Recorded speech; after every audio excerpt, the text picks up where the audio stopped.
नमस्कार दोस्तों। आज मैं आपको जाकिर अली रजनीश द्वारा लिखित कहानी अपनी गलती सुनाने जा रही हूँ। एक था लकड़हारा, उसका नाम था ननकू। वह जंगल के किनारे एक झोपड़ी बनाकर रहता था। एक दिन ननकू नारियल के पेड़ के नीचे अपनी कुल्हाड़ी तेज कर रहा था। पास में ही एक घोघा बैठा था। घोघे को कुल्हाड़ी की आवाज़ बहुत खराब लगी। उसने ननकू के पैर में काट लिया और एक पत्ते के नीचे छिप गया। ननकू को गुस्सा आया। उसने अपनी कुल्हाड़ी उठाई और नारियल के पेड़ पर दे मारी। कुल्हाड़ी के वार से नारियल के पेड़ को बहुत चोट लगी। उसने गुस्से से एक बड़ा सा नारियल पेड़ के नीचे टपका दिया। पेड़ के नीचे एक मुर्गा दाना चुग रहा था। नारियल मुर्गे की पीठ पर गिरा। वह जोर से चिल्लाते हुए एक ओर भागा। सामने ही चींटियों का घर था। गुस्से से पगलाया मुर्गे ने चींटियों पर हमला बोल दिया। मुर्गे के हमले से चींटियों में खलबली मच गई। वे इधर उधर भागने लगीं। तभी किस्मत का मारा एक काला नाग वहां पर आ टपका। चींटियां उससे लिपट गईं और अपना गुस्सा उतारने लगीं। चींटियों की सेना के आगे नाग की हिम्मत जवाब दे गई। वह अपनी जान छुड़ाकर वहां से भागा। सामने ही उसे एक सुअर नजर आ गया। उसने बहुत जोर से सुअर के पैर में डस लिया। सांप के काटने से सुअर एकदम से पगला गया। उसने गुस्से के कारण पास में उगी हुई एक झाड़ी उखाड़ डाली। उस झाड़ी में एक चमगादड़ उल्टा लटका हुआ था। झाड़ी उखड़ जाने से चमगादड़ एकदम हड़बड़ा गया और एक हाथी के कान में जा घुसा। हाथी एक पेड़ के नीचे बैठा आराम कर रहा था। चमगादड़ के चिपक जाने से वह घबरा गया और बेचैनी से इधर उधर भागने लगा। हाथी के इधर उधर भागने से एक चट्टान उखड़ गई। लुढ़कते लुढ़कते चट्टान एक झोपड़ी पर जा गिरी। उस झोपड़ी में एक गरीब बुढ़िया रहती थी। चट्टान के गिरने से बुढ़िया की झोपड़ी तहस नहस हो गई। अपनी झोपड़ी की दुर्दशा देखकर बुढ़िया का पारा सातवें आसमान पर जा पहुंचा। वह चिल्लाकर बोली, पत्थर रे पत्थर, तूने मेरी झोपड़ी तोड़ दी। तुझे इसका हर्जाना देना होगा। बुढ़िया की बात सुनकर चट्टान घबरा गई। भला वह हर्जाना कहाँ से लाती? वह बुढ़िया से गिड़गिड़ाकर बोली, बुढ़िया अम्मा, इसमें सारी गलती उस पागल हाथी की है जिसने मुझे ठोकर मारी। ना वह मुझे ठोकर मारता, ना मैं यहाँ आकर गिरती और ना ही तुम्हारी झोपड़ी टूटती। इसलिए तुम्हें यह शिकायत हाथी से करनी चाहिए। बुढ़िया को चट्टान की बात माननी पड़ी। वह गुस्से से भरी हुई हाथी के पास पहुंची। हाथी रे हाथी, तुम्हारी वजह से मेरे घर की छत टूट गई। तुम्हें इसका हर्जाना देना होगा। बुढ़िया की बात सुनकर हाथी एकदम से हड़बड़ा गया। आखिर गलती तो उसी की थी, लेकिन वह हर्जाना कहाँ से लाता?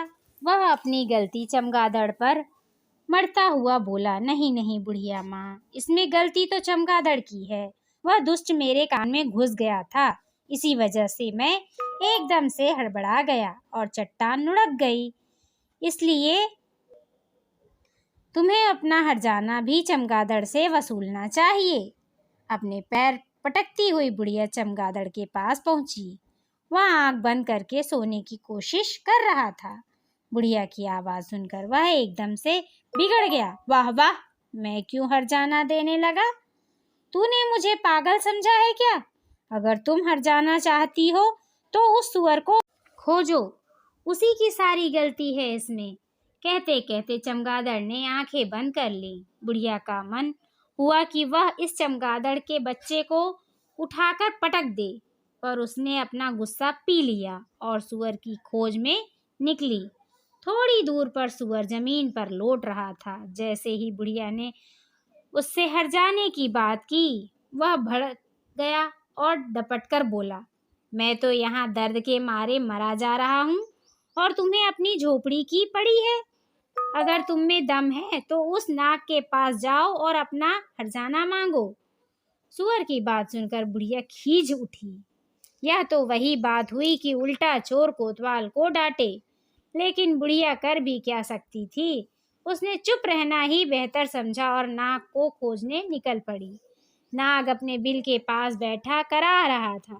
बुढ़िया की बात सुनकर वह बोला, मैं तो बड़े मजे से बाग जा रहा था, कमबख्त चींटियों ने मुझे घेर लिया और काटने लगी। तुम ही बताओ, मैंने उन चींटियों का क्या बिगाड़ा था? कहते हुए नाग सिसकने लगा। नाग के आंसू देखकर बुढ़िया चुप हो गई। वह आगे बढ़ी और चींटियों के पास जा पहुंची।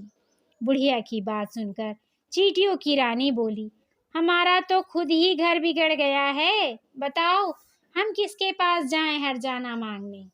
तुम्हें हर्जाना चाहिए तो उस शैतान मुर्गे को पकड़ो, उसी ने हमारा घर भी बिगाड़ा है। अब तक बुढ़िया थककर चूर हो गई थी, फिर भी वह किसी तरह आगे बढ़ी। चलते चलते वह मुर्गे के पास पहुंची। मुर्गा बुढ़िया की बात पर तुनक कर बोला, देखती नहीं मैं दर्द से बिलबिला रहा हूँ, नारियल ने मेरी कमर ही तोड़ दी, बताओ मैंने उसका क्या बिगाड़ा था? मुर्गे की बात सुनकर बुढ़िया निराश हो गई, लेकिन उसने हिम्मत नहीं हारी और नारियल के पेड़ का रास्ता पकड़ा। नारियल का पेड़ उस समय मस्ती में झूम रहा था। बुढ़िया को देखते ही उसकी मस्ती हवा हो गई। वह अपनी गलती लकड़हारे पर थोपता हुआ बोला, तुम ही बताओ बुढ़िया माई, ननकू ने मुझ पर कुल्हाड़ी क्यों चलाई? इसमें तो सरासर उसकी ही गलती है। नारियल की बात सुनकर बुढ़िया ने अपना सिर पीट लिया, पर मरती क्या न करती। थक हार कर अपनी किस्मत को कोसती हुई वह ननकू लकड़हारे के पास पहुंची।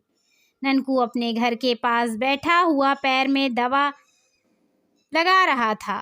वह बुढ़िया को डपट कर बोला, देखती नहीं मेरे पैर में घोघे ने काट लिया है, बड़ी आई हर्जाना मांगने वाली, जा उस घोघे को खोज और उसी से अपना हर्जाना वसूल।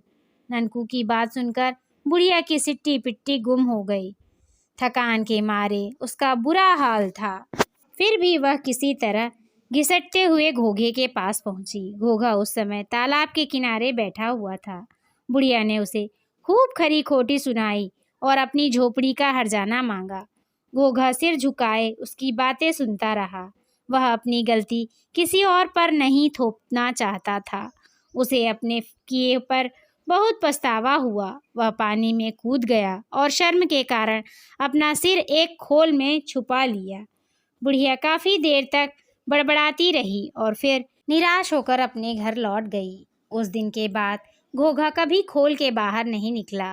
अब तक उसे अपनी गलती का एहसास है, इसलिए वह किसी को अपना मुंह नहीं दिखाता। कम से कम वह उन सबसे तो अच्छा ही है जो अपना दोष दूसरों पर मढ़ते रहते हैं। इस कहानी से आपको क्या प्रेरणा मिलती है, यह कमेंट करके अवश्य बताएं। लाइक करें, सब्सक्राइब करें। धन्यवाद।